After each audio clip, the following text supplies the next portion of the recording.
सच में बहन, जरा भी तरस नहीं आता इसकी सास को।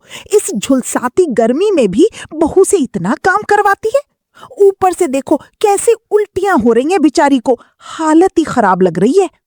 हमारे यहाँ बहुओं की बातों को अक्सर नजरअंदाज कर दिया जाता है, लेकिन जैसे ही बात दामाद की आती है, उसकी छोटी सी तकलीफ भी पूरे घर का मुद्दा बन जाती है। चाहे तपती गर्मी हो या कड़कती सर्दी, जमाई राजा की खातिरदारी में बहुओं की कैसी हालत हो जाती है, आइए देखते हैं इस कहानी में। मई की झुलसा देने वाली गर्मी में पूरा शहर तप रहा था। छोटे से घर में लगा पुराना पंखा भी अब गर्म हवा फेंक रहा था और प्रेग्नेंट निशा का गर्मी से बुरा हाल हो चुका था। हे भगवान, इतनी गर्मी, सांस लेना भी मुश्किल हो रहा है। देखिए ना रवि जी, ये पंखा भी अब ठीक से हवा नहीं दे रहा। इतनी गर्मी है कि पंखे के नीचे बैठकर भी पूरा शरीर पसीने से भीग रहा है। अरे निशा, फिक्र मत करो, तुम्हारे पति की सैलरी अब बढ़ चुकी है। इस बार सैलरी आते ही सबसे पहले घर में एक बड़ा सा कूलर लेकर आऊंगा। फिर हमारा पूरा परिवार ठंडी ठंडी हवा में आराम से सोएगा। गर्मी से परेशान निशा उठकर बाहर आती है। ओफो माँ जी, देखिए ना, एक तो ये प्रेगनेंसी, ऊपर से इतनी गर्मी, अब तो बर्दाश्त ही नहीं होती। भाभी, अभी तो मई चल रहा है, जून आते आते तो नल से भी गर्म पानी आने लगता है। माँ, मेरी शादी ना किसी अमीर घर में ही करवाना, जहाँ हर कमरे में एसी लगाओ। मैं इतनी गर्मी में नहीं रहने वाली। हाँ हाँ, बड़ी आई एसी वाले ससुराल के सपने देखने वाली, और यहाँ मुझे ऐसी गर्मी में रखा है जैसे गरम तेल में उबाला जा रहा हो। अगर इतनी ही गर्मी लगती है बहू, तो अपने मायके से एसी ही ले आती, हमें भी थोड़ा आराम मिल जाता। हमारे पास तो एक ही एसी है, वो भी तेरे कमरे में लगा है, और वो भी पुराना पड़ गया है। और तू ससुराल के सपने बाद में देख लियो। पहले जा इस महारानी के लिए थोड़ा शरबत बना ला, ताकि इसे थोड़ा चैन मिले, तो हमें भी जरा शांति नसीब हो जाए। अरे माँ, मुझे कॉलेज के लिए लेट हो रहा है, भाभी खुद ही बना लेंगी ना शरबत। वैसे भी गर्मी इतनी है कि मेरी तो जान निकल रही है। भाभी तो घर में रहेंगी, मुझे तो इस धूप में पैदल कॉलेज भी जाना है। ऐसा कहकर काजल अपना बैग उठाती है और गर्मी से बचने के लिए दुपट्टा सिर पर डालकर जल्दी जल्दी कॉलेज के लिए निकल जाती है। वहीं दूसरी ओर निशा रसोई में खड़ी पसीने से तरबतर हालत में अपने लिए शरबत बनाने लगती है। पता नहीं मुझे कैसे ससुराल वाले मिले हैं, 5वें महीने में भी इतनी भयानक गर्मी में किसी को मुझ पर जरा सा भी तरस नहीं आता। पति हैं जो बस बड़े बड़े सपने दिखाते रहते हैं, और सास ननद, वो तो बस एक दूसरे पर काम टालती रहती हैं। आखिर में मुझे ही सब कुछ करना पड़ता है। गर्मी दिन ब दिन बढ़ती जा रही थी और उसी के साथ बढ़ रही थी निशा की परेशानियां भी। प्रेग्नेंट होने के बावजूद उसे घर के सारे काम करने पड़ते थे, कभी रसोई, कभी कपड़े, तो कभी पूरे घर की सफाई। निशा एक दिन कपड़े सुखा कर आ रही थी। अरे निशा बहू, ये आंगन में बर्तनों का पहाड़ लगा हुआ है, क्या मैं धोऊं इन्हें इस उम्र में? चल जल्दी से सारे बर्तन मांज ले, और हाँ, उसके बाद रसोई में जाकर सबके लिए खाना भी बना देना।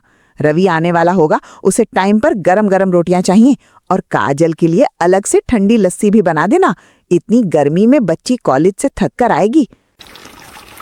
थकी हारी निशा ने फिर बर्तन धोए। वाह माँ जी, अधेड़ उम्र की काजल आपको अभी भी बच्ची लगती है, और मैं 7वें महीने की प्रेगनेंसी में इस झुलसाती गर्मी में सुबह से काम कर रही हूँ, लेकिन मेरी तकलीफ किसी को दिखाई ही नहीं देती। मन ही मन अपनी तकलीफ दबाकर निशा चुपचाप बर्तन धोने लगती है। तेज धूप, गर्म पानी और ऊपर से प्रेगनेंसी की कमजोरी उसकी हालत और खराब कर रहे थे। किसी तरह काम खत्म करके वो रसोई में सबके लिए खाना बनाने लगती है।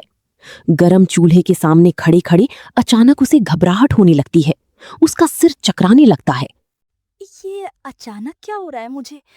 उफ, लगता है उल्टी आने वाली है। माँ जी को कितनी बार बोला है कि मुझे इन रोटियों की स्मेल बिल्कुल बर्दाश्त नहीं होती, फिर भी मेरी कोई बात मानती ही नहीं। इतना बोलकर निशा तुरंत अपना मुंह पकड़ती है और भागकर आंगन की तरफ चली जाती है।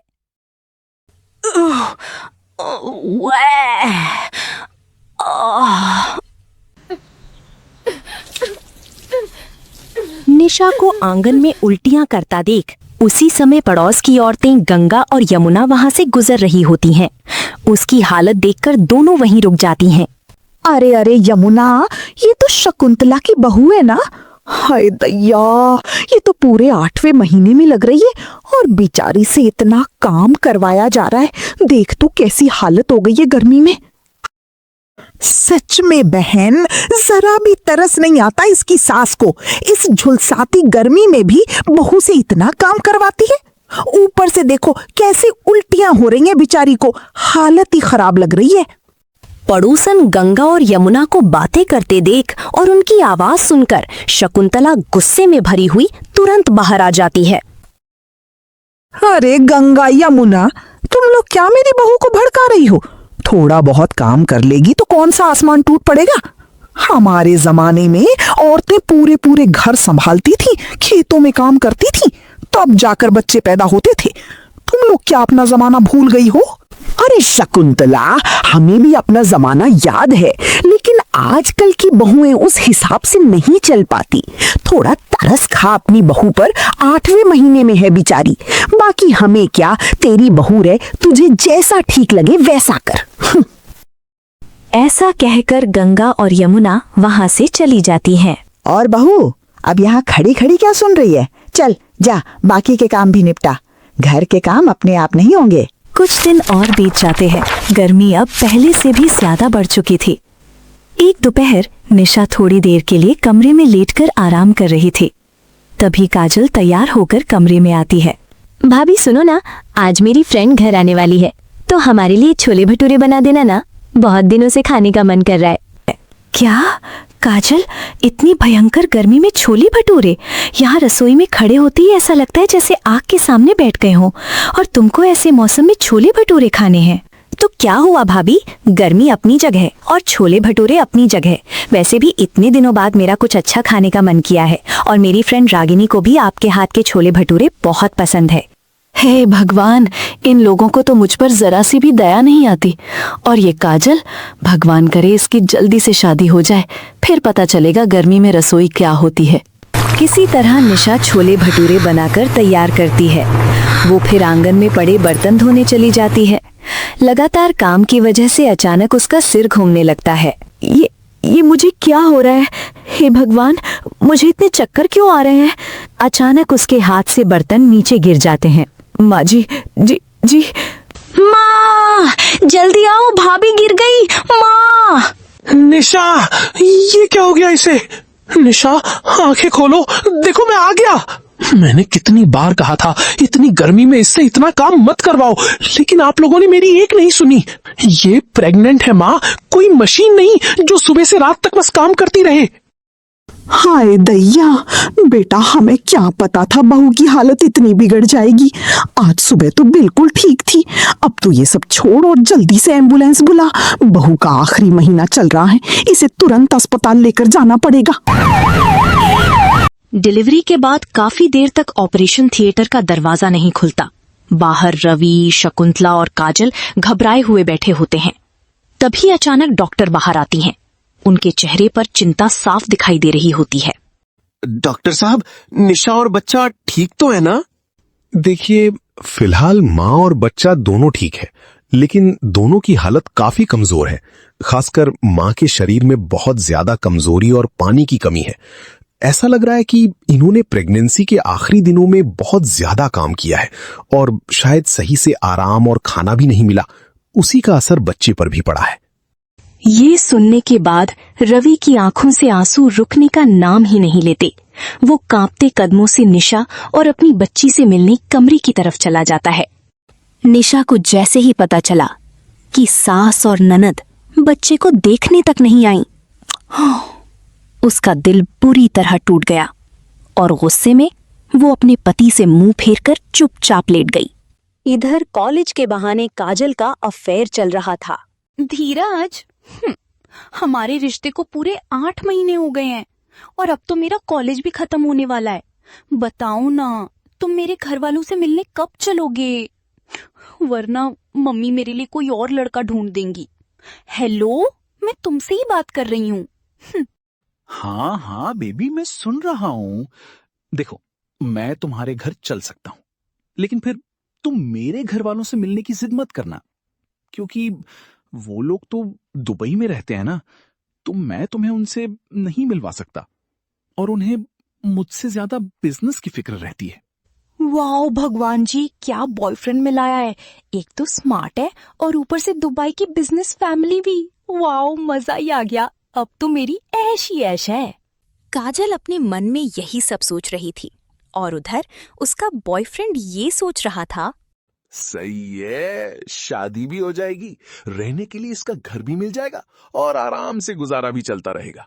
बस थोड़ा प्यार और दुबई वाले सपने दिखाओ, ये तो वैसे भी पागल बन जाती है, फिर तो अपनी तो ऐश ही ऐश है। 1-2 दिन बाद निशा और उसकी नन्ही सी बेटी की तबीयत में सुधार होने के बाद रवि दोनों को लेकर घर वापस आ जाता है। ऐसे ही कुछ दिन और बीत जाते हैं। निशा अपनी छोटी बच्ची को हर वक्त अपने साथ ही रखती थी। अले मिला बच्चा, प्याला प्याला बच्चा। कभी जब वो बाथरूम में कपड़े धो रही होती है और उसकी नंदी सी बेटी पास में छोटे से पालने में लेटी रहती थी। एक दिन निशा अपनी छोटी बच्ची को गोद में लेकर सब्जियां लेने मार्केट जाती है। ऊपर से बच्ची को संभालते हुए सामान लेना भी मुश्किल हो रहा था। तभी वहां खड़ा एक लड़का उसे घूरने लगता है। रो रही है मेरी बच्ची। क्या बात है मैडम, बच्चा होने के बाद भी इतनी हॉट लग रही हो। कोई बोलेगा ही नहीं कि आप एक बच्ची की माँ हो। अरे सुनो ना, क्या फिगर है मैडम, कसम से पूरी मार्केट की नजर आप पर ही टिक जाएगी। इतनी गर्मी में अकेली घूम रही हो, बोलो तो ठंडा जूस पिला दूं, बच्ची को भी घुमा दूं। ओए, तुम जैसे लफंगों को ना मैं अच्छे से सीधा करना जानती हूँ। अभी यहीं लोगों से चप्पलों से पिटाई करवा दूंगी तेरी। ज्यादा बदतमीजी करी ना तो यमराज के भी दर्शन करवा दूंगी। चुपचाप दफा हो जाए यहाँ से, आया बड़ा हीरो बनने। हाँ। कुछ दिनों बाद काजल बड़ी खुशी खुशी धीरज नाम के एक लड़के को अपने घर लेकर आती है ताकि वो उसे अपने घर वालों से मिलवा सके। चलो आज तुम्हें अपने घर वालों से मिलवाती हूँ। माँ, ये धीरज है, मैं इससे बहुत प्यार करती हूँ। हम दोनों काफी समय से एक दूसरे को जानते हैं और अब शादी करना चाहते हैं। और माँ, ये बहुत बड़े घर से है, इसकी फैमिली भी बहुत अच्छी है, इनका अपना बड़ा बिजनेस है और सबसे अच्छी बात, ये मेरा बहुत ध्यान रखता है। बहू, जरा एक गिलास पानी लेती आइयो। तभी निशा पानी लेकर बाहर आती है, लेकिन जैसे ही उसकी नजर धीरज पर पड़ती है, वो एकदम चौंक जाती है। अरे, ये तो वही लफंगा है जिसने मार्केट में मुझे छेड़ा था। हे भगवान, काजल इससे शादी करना चाहती है। इसे तो पता भी नहीं कि इसने कितना थरकी लड़का ढूंढा है। लगता है काजल को इसकी असली औकात के बारे में कुछ पता ही नहीं है। और यहाँ देखो कैसे शरीफ बनने की एक्टिंग कर रहा है। ये तो वही औरत है मार्केट वाली। कहीं इसने सबको मेरे बारे में बता दिया तो? नहीं, मुझे अभी शांत रहना होगा। अरे अगर मेरी बेटी खुश है तो हमें क्या दिक्कत होगी। लड़का भी अच्छे खानदान का लग रहा है, ऊपर से इतना बड़ा बिजनेस, दुबई तक काम फैला हुआ है। बस मेरी बेटी खुश रहे, हमें और क्या चाहिए। कुछ ही दिन में धीरज और काजल की शादी हो जाती है और काजल अपने ससुराल जाने की जगह अपने घर आ जाती है। जितने दिन मन करे आराम से रहो। खुश रहो दोनों। अगले दिन सुबह काजल और धीरज ड्राइंग रूम में तैयार होके बैठे थे। तभी काजल बोली, भाभी सुनो ना, धीरज के लिए और मेरे लिए 2 ग्लास ठंडी शिकंजी बना दीजिए ना। इतनी गर्मी हो रही है कि जान ही निकल रही है। अरे काजल, अभी कल ही तो तुम्हारी शादी हुई है, कम से कम अब तो सूट या साड़ी पहन लिया करो। अरे भाभी, मैं आपकी तरह गवार नहीं हूँ, और वैसे भी मेरी शादी दुबई के इतने अमीर खानदान में हुई है, वहाँ की बहुएं ऐसे ही मॉडर्न कपड़े पहनती हैं। अब आप ये सब छोड़िए और जल्दी से मेरे और धीरज के लिए ठंडी शिकंजी बना दीजिए, गर्मी से हालत खराब हो रही है। काजल की बातें सुनकर निशा चुपचाप रसोई में शिकंजी बनाने चली जाती है। हे भगवान, पहले ये काजल कम थी क्या मेरी जान खाने के लिए, जो अब ये थरकी धीरज को भी घर ले आई। पता नहीं ऐसा क्या दिख गया इसे उस लफंगे में। उफ, जिस दिन इसकी असली औकात काजल के सामने आएगी ना, उस दिन सारी हीरोपंती निकल जाएगी इसकी। इसकी सच्चाई तो अब मुझे सबके सामने लाकर ही रहनी पड़ेगी। तभी दबे पांव थरकी धीरज पीछे से रसोई में आ जाता है और अचानक निशा का हाथ पकड़ लेता है। कौन है? अरे नंदोई जी, ये क्या कर रहे हैं आप? मेरा हाथ क्यों पकड़ा है? अरे भाभी जी, अब तो आप पर मेरा हक बनता है। आखिर आपका इकलौता नंदोई जो हूँ मैं। ओए, छोड़ मेरा हाथ, अभी की अभी छोड़। क्या ठरकी पना लगा रखा है तूने? हाँ, कल ही शादी हुई है तेरी और आज से अपनी गंदी औकात दिखाने लगा। रुक साले, तेरी असली औकात ना मैं सबके सामने खोल कर रख दूंगी। बड़ा शरीफ बनने का ड्रामा करता फिर रहा है ना तू। अब सबको दिखाऊंगी कितना बड़ा लफंगा और घटिया इंसान है तू। लो भाई, उल्टा चोर कोतवाल को डांटे। भाभी जी, मैं तो चुपचाप पानी पीने आया था, आप ही मुझसे चिंगम की तरह चिपकने लगी। अब मैं क्या करूं, मर्द आदमी का दिल तो हसीन औरतों को देखकर फिसल ही जाता है। अभी जाके मैं माँ जी, रवि और तुम्हारी पत्नी काजल को बता दूंगी, तुम एक नंबर के ठरकी हो, ठरकी। भाभी जी, आपको सच में लगता है कि घर में आपकी कोई बात मानेगा? फिर भी कोशिश करके देख लीजिए। ऐसा कहकर थरकी धीरज वहां से चला जाता है। गुस्से में भरी निशा तुरंत अपने कमरे की तरफ जाती है ताकि रवि को उसकी सारी सच्चाई बता सके। रवि, तुम्हें पता भी है तुम्हारा ये जीजा कितना बड़ा थरकी इंसान है? अभी रसोई में मेरे साथ बदतमीजी कर रहा था और सिर्फ आज नहीं, मार्केट में भी इसने मुझे छेड़ा था। बस करो निशा, तुम्हें समझ भी आ रहा है तुम क्या बोल रही हो? धीरज अब काजल का पति है, इस घर का दामाद है। वो ऐसा घटिया इंसान हो ही नहीं सकता। मुझे लगता है तुम्हें जरूर कोई गलतफहमी हुई है और आइंदा से ऐसी बातें अपने मन में भी मत लाना। चलो, अब मुझे ऑफिस के लिए देर हो रही है। मेरा तो पति मेरी बात सुनने को तैयार नहीं है। अब लगता है मुझे सासू माँ से जाकर ही सब कहना पड़ेगा। परेशान और गुस्से में भरी निशा अब अपनी सास शकुंतला के पास जाती है ताकि वो धीरज की सारी सच्चाई बता सके। माँ जी, वो ना काजल जिससे शादी करके लाई है ना, वो धीरज बिल्कुल भी अच्छा इंसान नहीं है। वो बहुत बड़ा थरकी और लफंगेबाज है, रास्ते चलती औरतों को छेड़ता है। आज किचन में उसने मेरा हाथ तक पकड़ लिया और गंदी गंदी बातें कर रहा था। माँ जी, आप लोग इसकी असली सच्चाई नहीं जानते। अरे राम बहू, क्या बोले जा रही है तू घर के दामाद के बारे में? कुछ बोलने से पहले सोच तो लिया कर। इतने बड़े पैसे वाले खानदान का लड़का मिला है मेरी बेटी को और तू उसे लफंगा बोल रही है? तुझसे उसकी खुशी देखी नहीं जा रही क्या?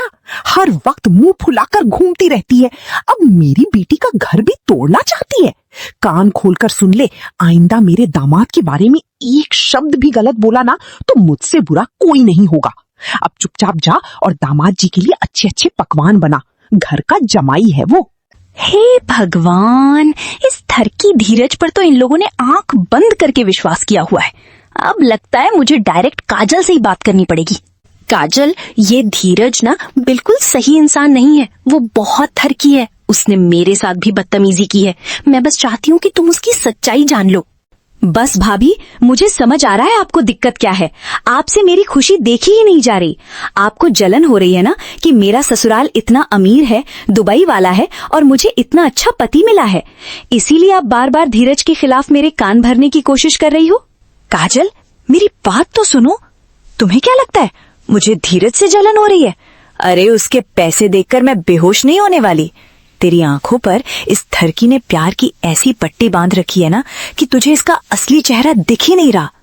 भाभी, मैं अपने धीरज को बहुत अच्छे से जानती हूँ। मुझे आपसे ज्यादा उस पर भरोसा है, इसीलिए आप अपनी हद में रहिए। और आज के बाद अगर आपने मुझे धीरज के खिलाफ भड़काने की कोशिश की ना तो मैं खुद आपको आपके मायके भिजवा दूंगी, समझिए आप। लो भाई, मैं तो इसे बचाने की कोशिश कर रही हूँ और ये तो अपने पति के प्यार में पूरी पागल हुई जा रही है।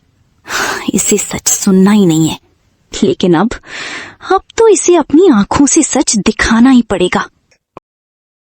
इधर निशा फिर से रसोई में गर्मी के बीच लगी हुई थी।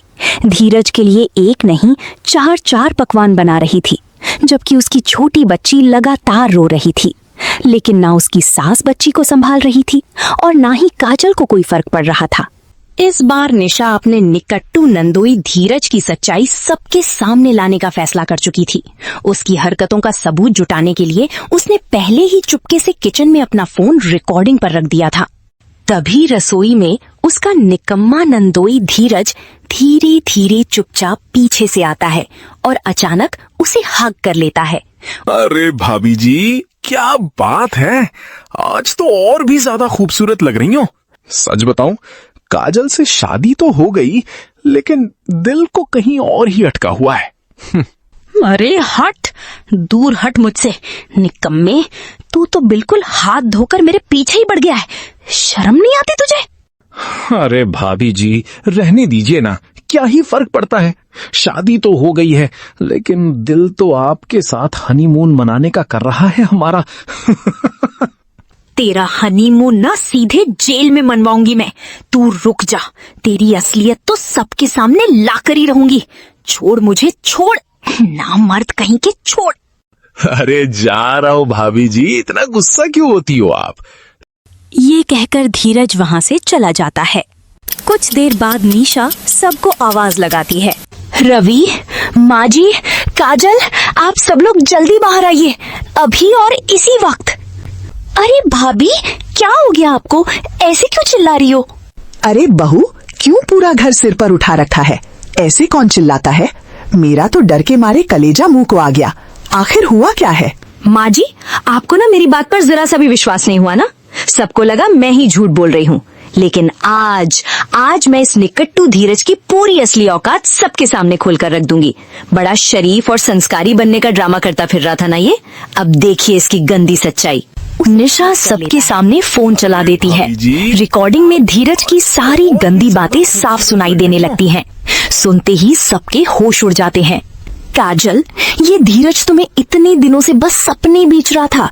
दुबई, बड़ा बिजनेस, अमीर खानदान, सब झूठ। इसका ना कोई स्टेटस है और ना कोई औकात। इसका बस एक ही काम है, राह चलती औरतों को छेड़ना, लाइन मारना और लफंगेबाजी करना। और हाँ, मैंने इसके बारे में सब पता करवा लिया है। ये बहुत बड़ा फ्रॉड है। धीरज, ये तूने क्या किया? मैं तुझ पर कितना भरोसा करती थी और तू इतना थरकी और निकम्मा निकला। अब तू देख, अब मैं तुझे नहीं छोड़ूंगी। इसके बाद रवि और काजल ने मिलकर धीरज की जमकर पिटाई की।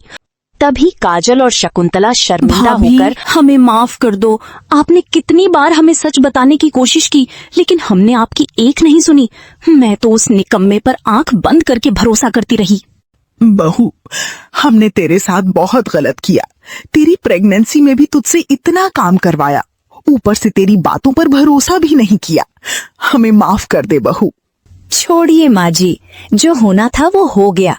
बस आज से इतना याद रखिए, बहू भी इस घर की बेटी जैसी ही होती है। उसकी बात और उसके दर्द को भी समझना चाहिए।